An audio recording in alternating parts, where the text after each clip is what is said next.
പുതിയൊരു വീഡിയോയിലേക്ക് എല്ലാവർക്കും സ്വാഗതം. ആദർശൻ നയനിയും കയറി വരുമ്പോൾ തന്നെ ജലജയുടെയും ജാനകിയുടെയും അനാമികയുടെയും മുഖമൊക്കെ അങ്ങ് മാറുന്നുണ്ട് കേട്ടോ.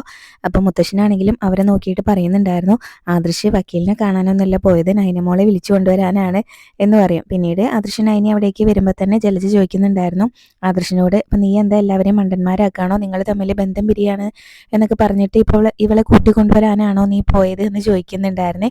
അപ്പം മുത്തശ്ശനാണെങ്കിലും ഇങ്ങനെ കളിയാക്കുന്ന പോലെ പറയുന്നുണ്ട് കേട്ടോ, ഇപ്പം ഞങ്ങളെക്കാളൊക്കെ വിഷമം നിങ്ങൾ രണ്ടാളും പിരിയുന്നതിൽ നിന്റെ അപ്പച്ചിക്കാണ് എന്ന് പറയുന്നുണ്ടായിരുന്നു. നിങ്ങൾ തമ്മിൽ ബന്ധം പിരിയാണെങ്കിൽ അത് വേണ്ടാന്ന് പറയണം എന്നൊക്കെയാണ് ഇവിടെ കുറച്ച് മുമ്പേ നിന്ന് പറഞ്ഞുകൊണ്ടിരുന്നത്. എന്തായാലും നിനക്ക് സന്തോഷമായി കാണുമല്ലോ ജലജയെന്നൊക്കെ ഇങ്ങനെ അതുപോലെ തന്നെ മുത്തശ്ശനും ചോദിക്കുന്നുണ്ടായിരുന്നേ. പിന്നീട് ആദർശാണെങ്കിലും പറയുന്നുണ്ടായിരുന്നു, നൈനേനെ അങ്ങനെ വിട്ട് കളയാനൊന്നും എനിക്ക് പറ്റില്ല എന്ന് പറയൂ കേട്ടോ. അപ്പോൾ ജലജ പറയാണ്, നീ അവളെ അങ്ങനെ വിട്ട് കളയില്ല എന്ന് ഞങ്ങൾക്കൊക്കെ അറിയാം, അവൾ വലിയ ഡിസൈനർ അല്ലേ, അവളിങ്ങനെ ഒരുപാട് ലാഭമൊക്കെ നിനക്ക് ഉണ്ടാക്കി തരുന്നല്ലേ എന്നൊക്കെ ഇങ്ങനെ പറയും. അപ്പോൾ ആദർശ പറയുന്നുണ്ടായിരുന്നു, ഇവളിപ്പോൾ ഇനി വലിയ ഡിസൈനർ അല്ലെങ്കിലും എനിക്ക് അവളെ വിട്ട് കളയാനൊന്നും പറ്റില്ല, ഈ കുടുംബത്തിന് എന്നെ മനസ്സിലാക്കിയ ഒരു ഭാര്യേനെ ഇനി എനിക്ക് കിട്ടാൻ പോകുന്നില്ല എന്ന് പറയട്ടോ. അതുകൊണ്ട് തന്നെ ഇവളെന്നും എൻ്റെ കൂടെ തന്നെ കാണും എന്ന് പറയുകയാണ്. അപ്പം അതങ്ങ് ഇഷ്ടപ്പെടുന്നില്ല കേട്ടോ ജലജയ്ക്കും ജാനകിക്കും അനാമികയ്ക്കൊന്നും. പിന്നീട് മുത്തശ്ശിയാണെങ്കിലും നൈനയോട് ചോദിക്കുന്നുണ്ടായിരുന്നു, ഇപ്പോൾ മോൾക്ക് സന്തോഷമായോ എന്ന് ചോദിക്കും. അപ്പോൾ നൈന പറയുന്നുണ്ടായിരുന്നു, എല്ലാവരും എന്നെ ഇങ്ങനെ നാടകം കളിച്ച് ഇങ്ങനെ പറ്റിക്കുന്നു ഞാൻ വിചാരിച്ചില്ല എന്ന് പറയും. അപ്പം ജലജയും ജാനകിയും ഒന്നും അറിഞ്ഞിട്ടില്ലല്ലോ അവിടെ എന്താ നടന്നതെന്ന്. അപ്പോൾ അതുകൊണ്ട് തന്നെ അവരിങ്ങനെ ചോദിക്കുന്നുണ്ടായിരുന്നു, എന്ത് നാടകം കളിച്ചു എന്നാണ് പറയുന്നതെന്ന് ചോദിക്കും. അപ്പോൾ അജയനാണെങ്കിലും പറയുന്നുണ്ടായിരുന്നു, ഇവിടെ നല്ലൊരു നാടകം ഇങ്ങനെ അരങ്ങേറി കഴിഞ്ഞു, അതിൻ്റെ ക്ലൈമാക്സ് ആണ് ഇപ്പോൾ ഇവിടെ നടന്നുകൊണ്ടിരിക്കുന്നത്, അതിലൊക്കെ നിങ്ങൾ നല്ല കഥാപാത്രങ്ങളാണ് കേട്ടോ എന്ന് പറയുന്നുണ്ടായിരുന്നു. പിന്നീട് അതുപോലെ തന്നെ ഇങ്ങനെ ദേവയാനി ഇനിയിപ്പോൾ ഇങ്ങനെ നൈനേനെ വിളിച്ചുകൊണ്ട് വന്നുകൊണ്ട് എങ്ങനെ പ്രതികരിക്കും എന്നൊന്നും അറിയില്ല എന്നൊക്കെ ജയൻ പറയുമ്പോൾ ആദർശ് പറയുന്നുണ്ടായിരുന്നു, ഇനിയിപ്പോൾ അമ്മ എങ്ങനെ എടുത്താലും എനിക്ക് കുഴപ്പമൊന്നുമില്ല, ഇനിയിപ്പോൾ അമ്മ എന്നെ ഇവിടുന്ന് പുറത്താക്കിയാലും എനിക്ക് കുഴപ്പമില്ല എന്ന് പറയുമ്പോൾ ജയൻ പറയുന്നുണ്ടായിരുന്നു, അങ്ങനെ തന്നെയാണ് വേണ്ടത്, അപ്പോൾ നിന്നെ ഇവിടുന്ന് നിൻ്റെ അമ്മ ഇറക്കി വിട്ടാലും നിങ്ങൾ രണ്ടുപേരും ഇവിടുന്ന് ഇറങ്ങി പോകണം, അപ്പോഴും നിൻ്റെ കൂടെ നൈനമോള് കാണണം, നിങ്ങൾ ഒരുമിച്ച് ജീവിക്കണം എന്ന് തന്നെയാണ് കേട്ടോ ജയനും പറഞ്ഞു കൊടുക്കുന്നത്. പിന്നീട് മുത്തശ്ശിയാണെങ്കിലും പറയുന്നുണ്ടായിരുന്നു, മോനെ നീ മോളെ വിളിച്ചുകൊണ്ട് മുറിയിലേക്ക് പോ എന്ന് പറയും. അപ്പോൾ അവർ രണ്ടുപേരും അവിടെ നിന്ന് അങ്ങ് പോവാണ് കേട്ടോ. അപ്പോൾ നാടകം കളിച്ചു എന്ന് പറഞ്ഞതൊന്നും അവർക്ക് അങ്ങ് കത്തിയിട്ടില്ല. അപ്പോൾ അതുകൊണ്ട് തന്നെ നമ്മളറിയാതെ ഇവിടെ എന്തൊക്കെയോ നടക്കുന്നുണ്ട്, നമ്മൾ മാത്രമാണ് ഒന്നും അറിയാത്തത് എന്നൊക്കെ ഇങ്ങനെ ജലജയാണെങ്കിലും ജാനകിനോടും ഒക്കെ പറയുന്നുണ്ടായിരുന്നേ. ആദർശൻ നൈനി അവിടുന്ന് പോകുമ്പോൾ അനാമികയോട് ഇങ്ങനെ അജയൻ പറയുന്നുണ്ടായിരുന്നു, അവരെയാണ് എൻ്റെ മരുമകൾ കണ്ടുപഠിക്കേണ്ടത്, അവരെത്ര പിണങ്ങിയിരുന്നാലും അവർ ഇങ്ങനെ വേഗം തന്നെ ഒന്നിക്കും എന്ന് പറയുന്നുണ്ടായിരുന്നു കേട്ടോ. അപ്പോൾ അത് വേണം കണ്ടുപഠിക്കാനെന്ന് പറയുമ്പോൾ അനാമിക്ക് അതങ്ങ് ഇഷ്ടപ്പെടുന്നില്ലേ. പിന്നീട് ആദർശൻ നൈനയും കൂടെ ഇങ്ങനെ സംസാരിക്കുകയാണ്. നൈന പറയുന്നുണ്ടായിരുന്നു, ഇനി എന്നോട് ഇങ്ങനെ പിണങ്ങൊന്നും ചെയ്യരുത് കേട്ടോ എന്ന് പറയും. അപ്പോൾ അതിന് പിണങ്ങാനുള്ള കാരണം നീ തന്നെ അല്ലേ ഉണ്ടാക്കിയത്, അമ്മയെ നീ ഒന്നിക്കണം സ്നേഹിക്കണം എന്നുള്ളതൊക്കെ ഞാൻ ഒരുപാട് ആഗ്രഹിച്ചിരുന്ന കാര്യമാണ്, അപ്പോൾ അത് നീ എന്നോട് മറച്ചു വെച്ചതുകൊണ്ടല്ലേ ഇങ്ങനെയുള്ള പ്രശ്നങ്ങളൊക്കെ ഉണ്ടായത് എന്ന് ആദർശ് പറയുകയാണ്. അപ്പോൾ അതിൻ്റെ കാരണം ഞാൻ പറഞ്ഞല്ലോ, അമ്മ എന്നെ സ്നേഹിക്കാൻ തുടങ്ങിയപ്പോൾ എനിക്ക് ഇങ്ങനെ പിന്നെ അമ്മേനെ അമ്മ പറഞ്ഞതനുസരിക്കാതിരിക്കാൻ പറ്റിയില്ല, അതുകൊണ്ടാണ് എന്നൊക്കെ പറയുന്നുണ്ടായിരുന്നു. ഇനി എന്തായാലും നമ്മുടെ ജീവിതത്തിൽ ഒന്നും ഇങ്ങനെ മറച്ചു വെക്കരുത് എന്നൊക്കെ ഇങ്ങനെ ആദർശം പറയുന്നുണ്ടായിരുന്നു കേട്ടോ. അപ്പോൾ എന്തായാലും അതിനുള്ള ശിക്ഷ രണ്ടുപേർക്കും ഞാൻ തന്നല്ലോ എന്ന് പറയുന്നുണ്ടായിരുന്നു. അപ്പോൾ നൈന പറയുന്നുണ്ടായിരുന്നു, സത്യം പറഞ്ഞാൽ ഇവിടുന്ന് കത്ത് എഴുതി വെച്ച് പോകുമ്പോൾ ഞാൻ ആത്മഹത്യനെ കുറിച്ചൊക്കെ ചിന്തിച്ചു എന്ന് പറയുമ്പോൾ ആദർശ് പറയും, അങ്ങനെ നീ എങ്ങാനും ആത്മഹത്യ ചെയ്തിരുന്നെങ്കിൽ ഞാൻ ചെവിയിലും പൂവ് വെച്ച് നടന്നേനെ എന്ന് പറയും കേട്ടോ. അപ്പോൾ ഞാൻ ആത്മഹത്യ ചെയ്തിരുന്നെങ്കിൽ ആദർശേട്ടന് ഭ്രാന്താവും എന്നാണ് പറഞ്ഞു വരുന്നതെന്ന് ഇങ്ങനെ ചോദിക്കുമ്പോൾ ചിലപ്പോൾ അങ്ങനെയൊക്കെ ആയി വരും, ഇനി ഇതുപോലുള്ള പ്രശ്നങ്ങളൊക്കെ നമ്മുടെ ജീവിതത്തിൽ ഉണ്ടായി എന്ന് വരും, അപ്പോൾ നീ ആത്മഹത്യനെ കുറിച്ചൊന്നും ചിന്തിക്കരുത് എന്ന് പറയുന്നുണ്ടായിരുന്നു കേട്ടോ ആദർശാണെങ്കിലും. പിന്നീട് നീ വന്നത് അമ്മ അറിഞ്ഞിട്ടുണ്ടാവില്ല, അതുകൊണ്ട് നിനക്ക് അമ്മേനെ കാണണ്ടേ എന്നൊക്കെ ചോദിക്കുന്നുണ്ടായിരുന്നു. അപ്പോൾ ഞാനൊന്ന് അമ്മേനെ കണ്ടിട്ട് വരാം, അമ്മയാണെങ്കിലും ആകെ ടെൻഷൻ അടിച്ചിരിക്കുകയാണല്ലോ എന്ന് പറഞ്ഞിട്ട് പിന്നീട് നൈന അമ്മേനെ കാണാനായിട്ട് പോവുകയാണ്. അപ്പോൾ ദേവയാനിയാണെങ്കിലും ആദർശ് പറഞ്ഞ കാര്യങ്ങളൊക്കെ ഓർത്തുകൊണ്ട് ആകെ സങ്കടപ്പെട്ട് ഇങ്ങനെ ഇരിക്കുകയാണ് കേട്ടോ. ആദർശും നൈനയും തമ്മിൽ പിരിയോ എന്നുള്ള ആ ഒരു ടെൻഷനിലും കാര്യത്തിലൊക്കെയാണ് കേട്ടോ ദേവയാനി ഇരിക്കുന്നത്.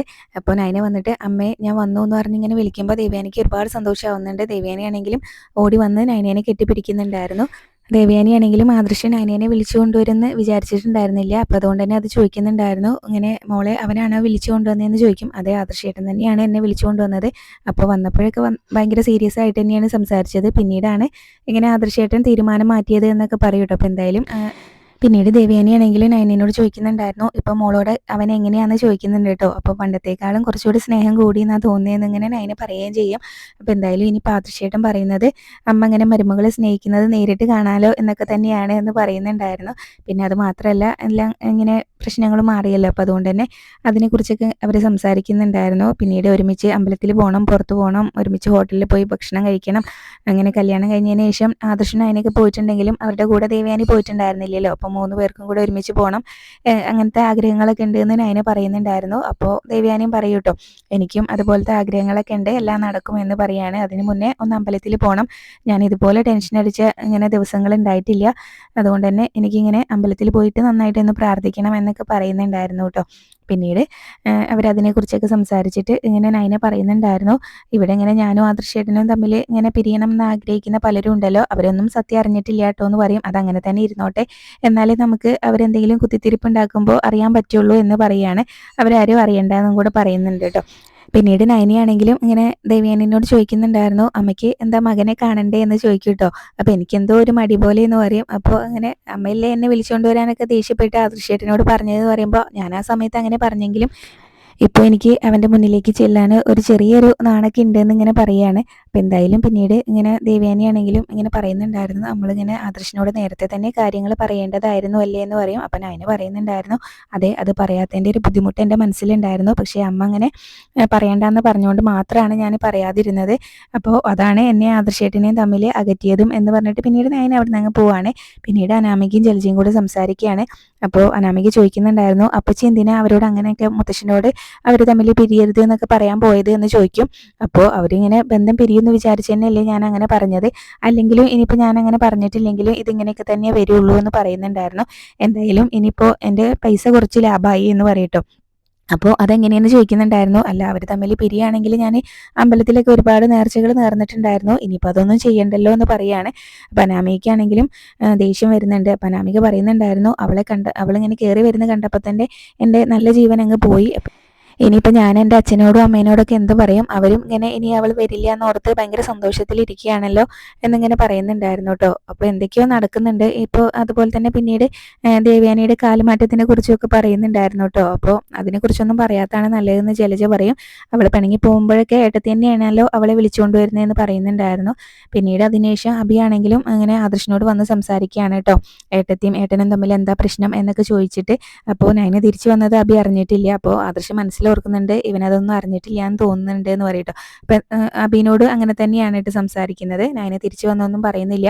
അപ്പോൾ നയനയായിട്ടുള്ള ബന്ധം പിരിയണം എന്നൊക്കെ തന്നെയാണ് പറയുന്നത്. അപ്പോൾ അബി പറയുന്നുണ്ടായിരുന്നു, ഇങ്ങനെ കല്യാണം കഴിഞ്ഞ സമയത്ത് ഇങ്ങനെ ഏട്ടനും ഏട്ടത്തേക്ക് ഭയങ്കര ദേഷ്യത്തിലും പിണക്കത്തിലൊക്കെ തന്നെയായിരുന്നല്ലോ. അപ്പോൾ ഇനിയിപ്പോൾ ഇങ്ങനെ അതുപോലെ തന്നെ നവ്യ പ്രസവമൊക്കെ കഴിഞ്ഞ് അവളെ കൂട്ടിക്കൊണ്ട് വരുമ്പോൾ നയന ഇവിടെ ഇല്ലെങ്കിൽ, ഏട്ടത്തി ഇവിടെ ഇല്ലെങ്കിൽ അവൾക്കും വലിയ വിഷമാവും, അതുകൊണ്ട് ഏട്ടനും ഏട്ടത്തി ഒന്നിക്കണം എന്നൊക്കെ തന്നെയാണ് കേട്ടോ പറഞ്ഞുകൊണ്ടിരിക്കുന്നത്.